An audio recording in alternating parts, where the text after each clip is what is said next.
Welcome to the channel and thank you for choosing to watch this video. My name is Jonathan and I work in the offshore global business industry. In this video, we will cover the history of the grey list of jurisdictions under increased monitoring in the global fight against money laundering and terrorist financing, maintained by the Financial Action Task Force, or the FATF.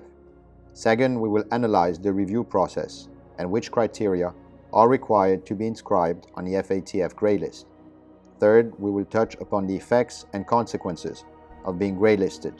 And finally, we will look at how countries may be removed from the FATF Grey List. I hope you enjoyed this video and wish you a reflective and insightful viewing. In the previous video, we covered in its full integrity and entirety the FATF Black List, or as it is officially referred to, the list of high-risk jurisdictions subject to a call for action.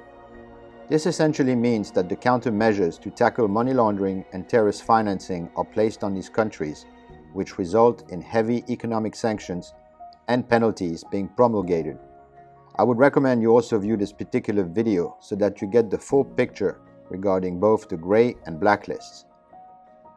Countries on the so-called grey list were these, quote, jurisdictions with strategic anti-money laundering and counter-terrorism financing deficiencies that did not make sufficient progress in addressing the deficiencies or that did not commit to an action plan developed with the FATF to address these deficiencies, unquote.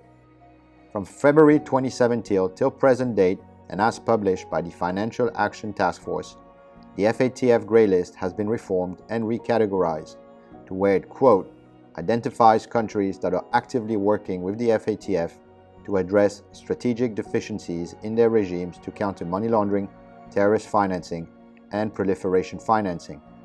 When the FATF places a jurisdiction under increased monitoring, it means the country has committed to resolve swiftly the identified strategic deficiencies within agreed timeframes and is subject to increased monitoring. The key takeaway as compared to the pre-2017 era is the fact that countries on the grey list not only actively coordinate with the FATF, but also undertake to resolve the said deficiencies within agreed timelines, whereas before such was not the case.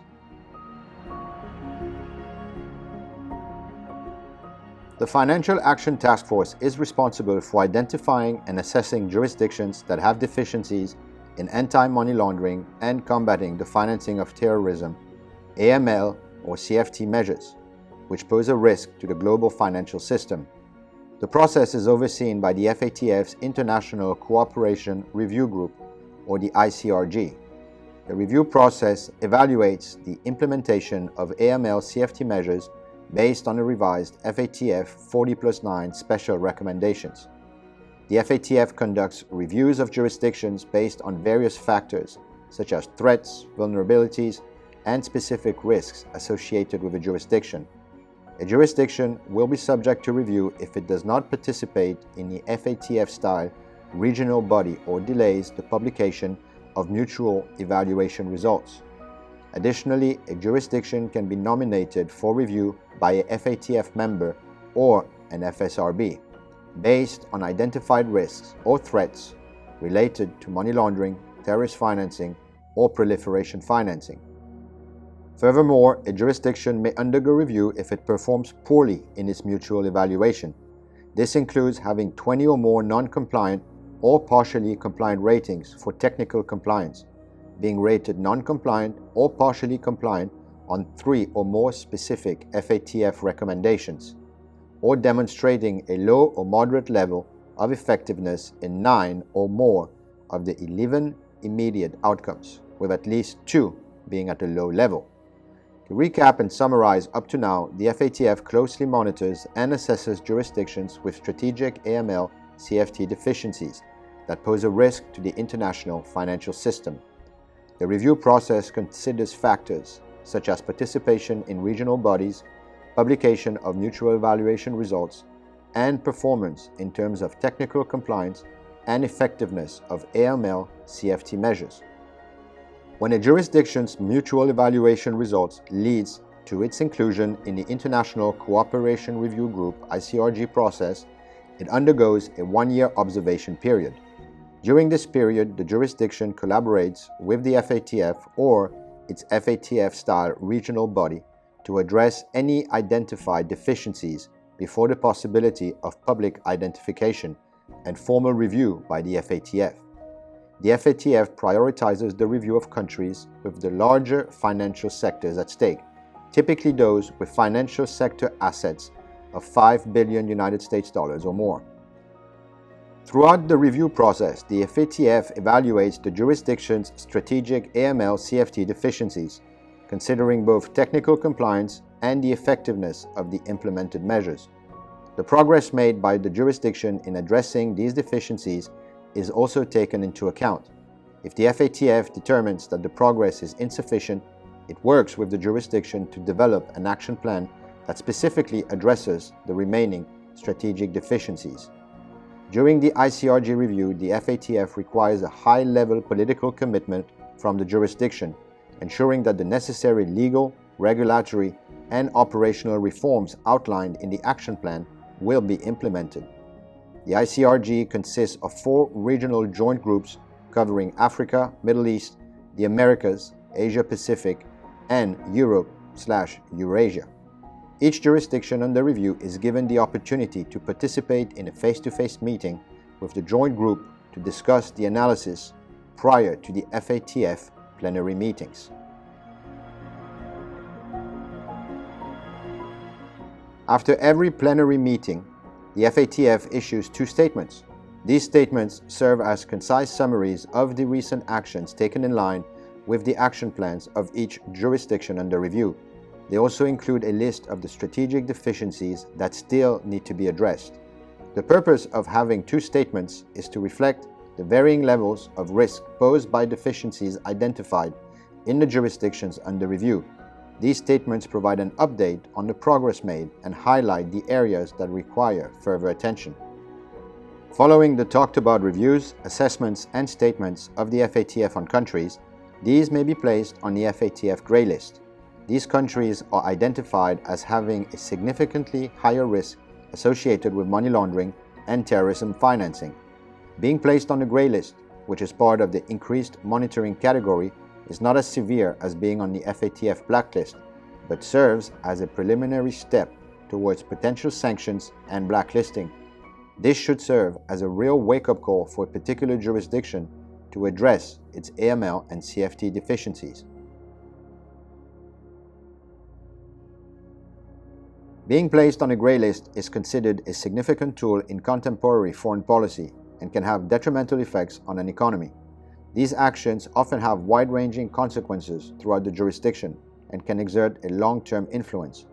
The specific impact may vary depending on the reasons for inclusion, with more severe consequences when terrorist financing is a contributing factor. The imposition of economic sanctions by international institutions such as the International Monetary Fund and the World Bank makes it challenging to secure support from these organizations and other countries. International trade, investment, aid, and foreign currency inflows tend to decline as a result. Regional financial institutions may face difficulties in maintaining relationships with global counterparties, leading to de-risking and a loss of trust in the country's financial institutions. Delayed payments can disrupt supply chains and trade, while the costs of cross-border transactions tend to rise. Rating agencies may downgrade sovereign credit and business ratings due to heightened scrutiny. Restrictions on nesting and downstream correspondent financial links can also occur. Additionally, as a country's financial system undergoes increased scrutiny, there is a risk of illegal money-moving channels and money laundering increasing as the formal and regulated banking system becomes disconnected from international and correspondent ties. In summary, being placed on a grey list has significant economic implications, including difficulties in securing financial support, declining trade and investment, de-risking of financial institutions, payment delays, increased transaction costs, credit rating downgrades, and restrictions on financial links. These consequences may vary based on the reasons for inclusion, and there is a potential for illicit financial activities to rise when formal banking channels are cut off from the overall equation. To be removed from the FATF monitoring or FATF Grey List, a jurisdiction must effectively address the majority, if not all, of the components outlined in its action plan. Once the FATF determines that a jurisdiction has made significant progress, it will arrange an on-site visit to verify the implementation of required legal, regulatory, and operational reforms. The visit also ensures that there is adequate political commitment and institutional capacity to sustain the implementation efforts. If the on-site visit yields positive results, the FATF will make a decision to remove the jurisdiction from public identification at the next FATF plenary meeting. After being removed from public identification, the concerned jurisdiction will continue to collaborate with the FATF or the relevant FATF-style regional body, as we mentioned before, FSRB, through the standard follow-up process. This ongoing engagement is aimed at further enhancing the jurisdiction's AML-CFT regime. The jurisdiction is expected to work towards continuous improvement and compliance within the FATF framework.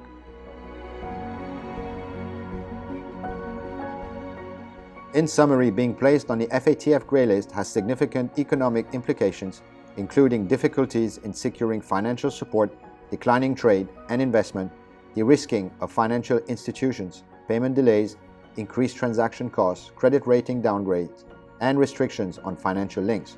These consequences may vary based on the reasons for inclusion, and there is a potential for illicit financial activities to rise when formal banking channels are cut off. Thank you for watching this video until the end. This is very much appreciated by me, and I hope it provided you with valuable information and key takeaways.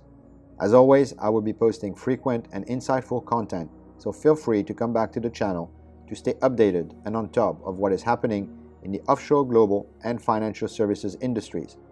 Stay safe and healthy, guys. I'll see you in the next one. Cheers.